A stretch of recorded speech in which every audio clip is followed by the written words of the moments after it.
Hello and welcome back to the Premier Injuries channel. Today we are talking to friend of the show, James Yorke from Statsbomb. Let's get into the title race then. I'm going to put in 4 teams, but you may kind of criticise me. You can take it apart, say whatever you want, James. But I'm putting in Man City, Liverpool, Tottenham and Chelsea. I mean, are they the kind of favourites that you like there? Is it going to be another City kind of running to the title again? I mean, City are fascinating right now because, you know, they've taken 2 guys out of their team, Sterling and Jesus, who are really good at finding space and creating opportunities and, you know, fizzing around in the final third. Sterling in particular, I think, has been a genuinely top-class performer for them over multiple seasons. And they're obviously bringing in a striker, which is contentious in itself, in Holland. I mean, I've no issue with them bringing him in. I'm sure he'll be absolutely fine. He'll score plenty of goals, riding his fit. Alvarez is interesting as well. I don't know too much about him, but, you know, presumably he's going to expect to get minutes.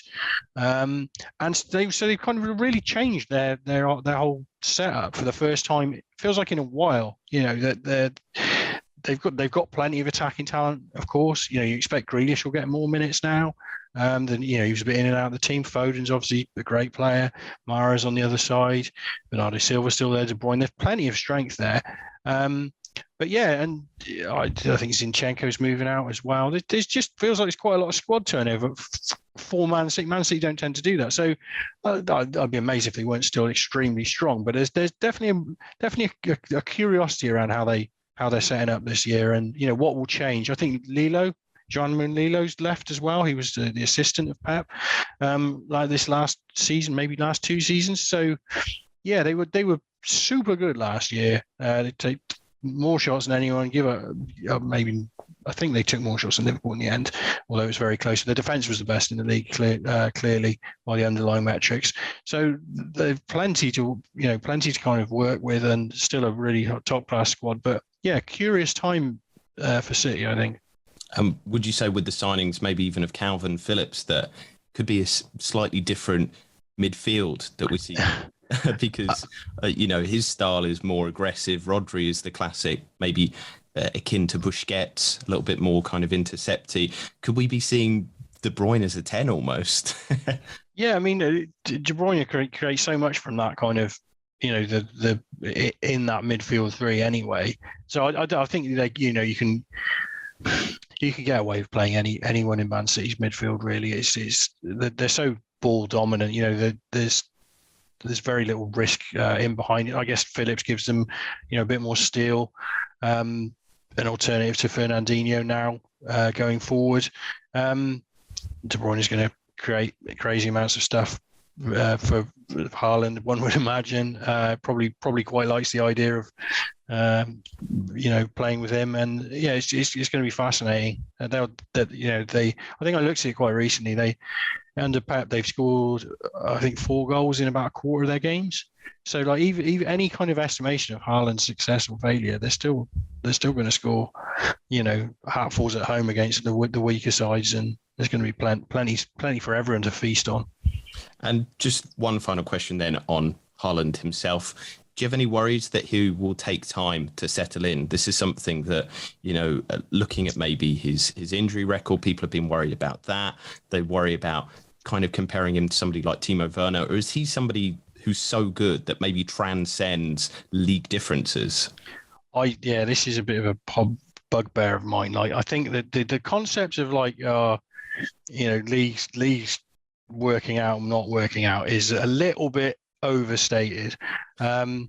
You get 1 or 2 transfers that don't potentially go as well as expected, and then people have decided there's like an exchange rate and such. And, you know, I think even work that's been done here and like statistical work is a little bit on shaky ground, because there simply aren't that many transfers to actually, you know, look at it as evidence. So Timo Werner is a good example. When it's Chelsea, how many strikers have gone to Chelsea over the years and not, like, you know, scored hatfuls of goals? It's a really bizarre situation. Like, Chelsea have been a very successful team over 15 years, and yet very few of their strikers have absolutely ripped it up.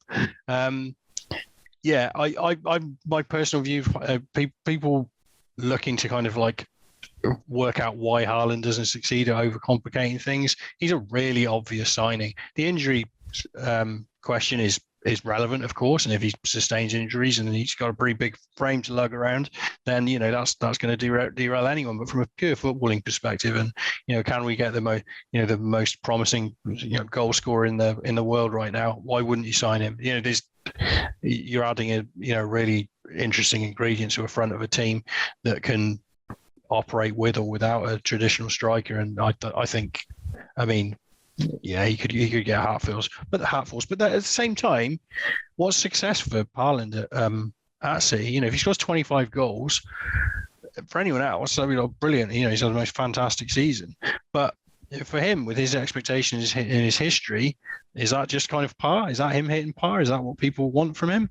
Are people expecting him to do absolutely insane, wonderful things and score 40 goals or something? That would be relatively unprecedented. So, yeah, it's interesting. But I'm not interested in overcomplicating the situation. I think as long as he's on the pitch, he's going to be fine and contribute plenty.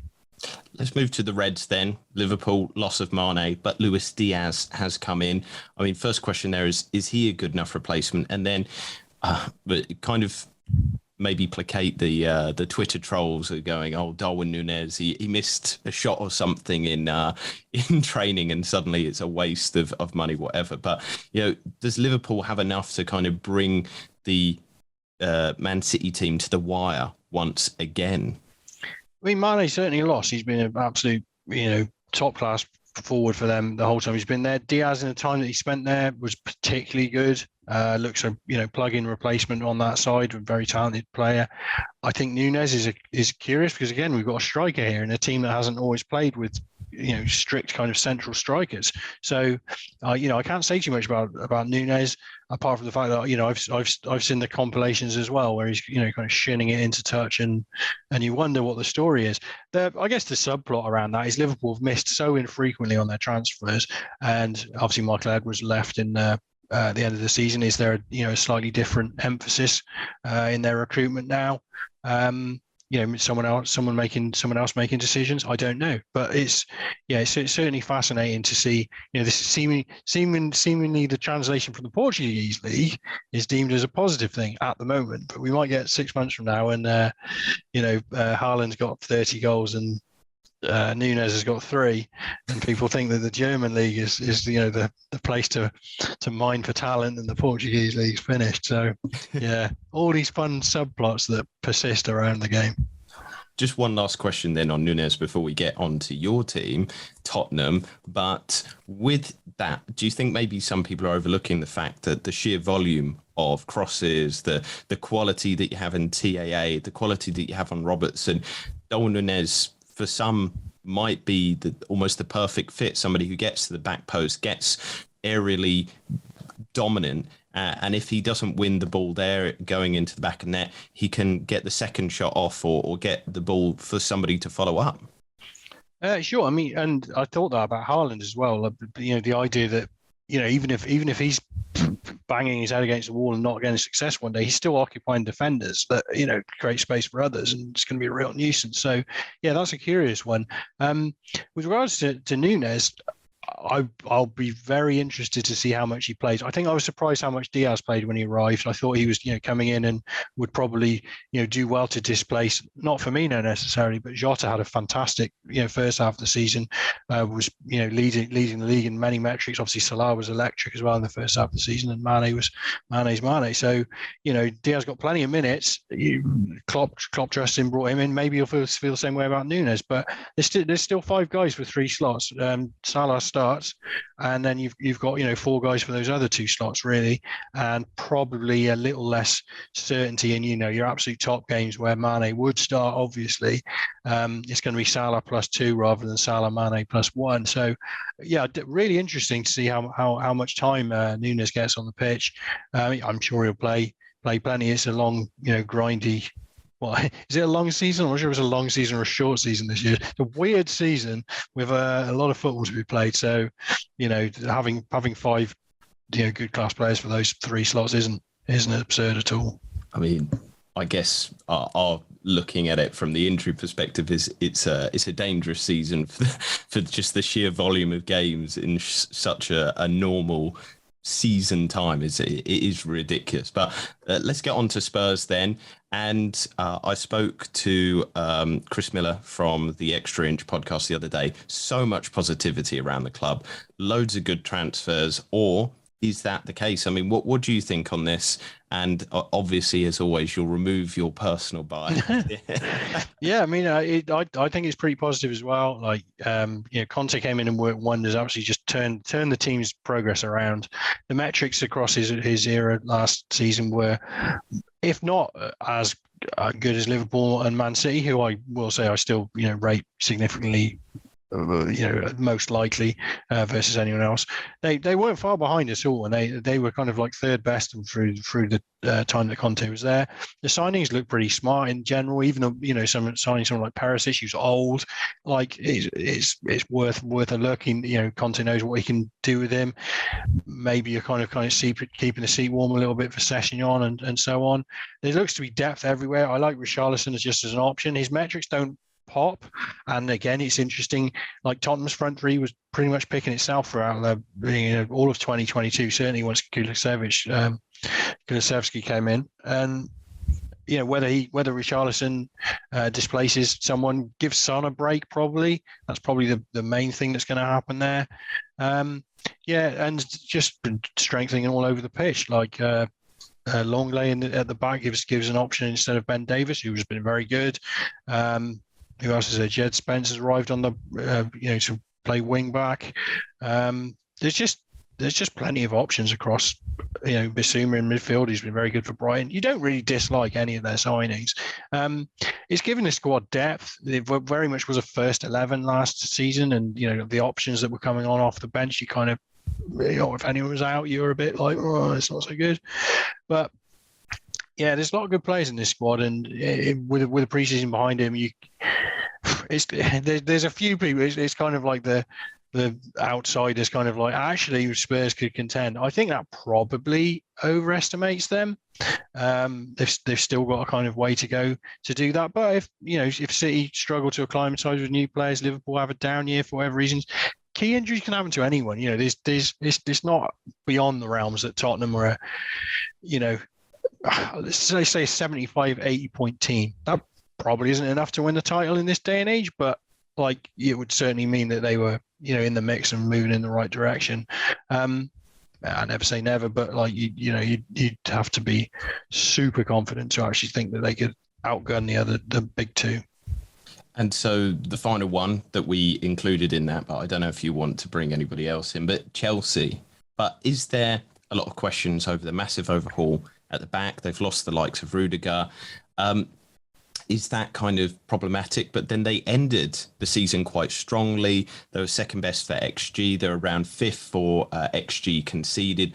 I mean, is this going to be a good Tuchel season where basically he's kind of much more in control of signings? Well, what are your thoughts and feelings so far? I think the main curiosity is around it is about transfers, about players. Like, bringing in Sterling feels like a great option. I think they've given him quite a long contract. I think I'd probably balk at that a little bit, but he's only 27, coming at 27 to these 28, and what's wrong with having Raheem Sterling in your team? Absolutely nothing. He's been a top class player for years. But yeah, it's interesting. I think they weren't quite as good as you might have hoped last year, and it was a bit weird with the Lukaku situation. It didn't really kind of pan out very well at all for them. They could kick forward. They're probably.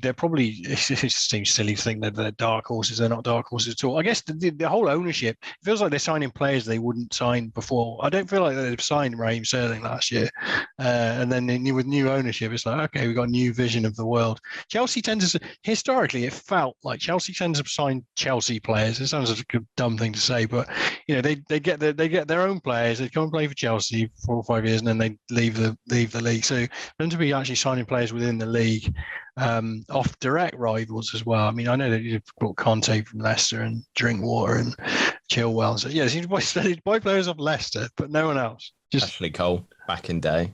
yeah. So it's I don't know. It just feels like a different Chelsea. And I haven't got a very strong lean as to what this team looks like. They should be pretty strong. They should be pretty good. They've certainly got the depth. But yeah, how many more signings they make and at what level they're at will be super interesting because they probably do need a little bit more depth at back as well, and more centre backs could arrive, I guess. Do you have questions over Koulibaly? I mean, it's fascinating. He's ended up here now. Like he's been linked with a Premier League move. Like feels like forever. He's 31, right? I was actually quite surprised that he was just 31. I felt like, he's been on the shopping list for, every single kind of like football manager, player for forevermore. Like the guy that I should get him in. But yeah, he's.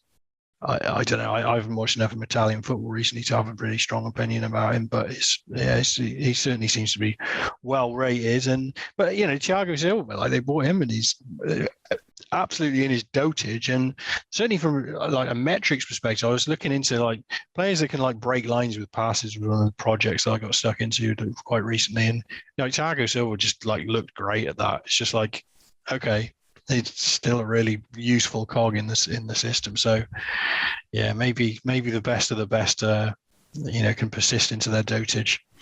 Final question with the Blues before we get into the next kind of slot of teams. Does Havertz have what it takes to be the Chelsea number 9? That's a good question. I like Havertz, and I think, but he's not someone that like really super pops in metrics or something, and I feel like he can kind of like float in and out of games a little bit. He just feels like that kind of player. I guess that's the thing. It looks like they're going to persist with playing more kind of like forwards rather than strikers, as is the modern way. I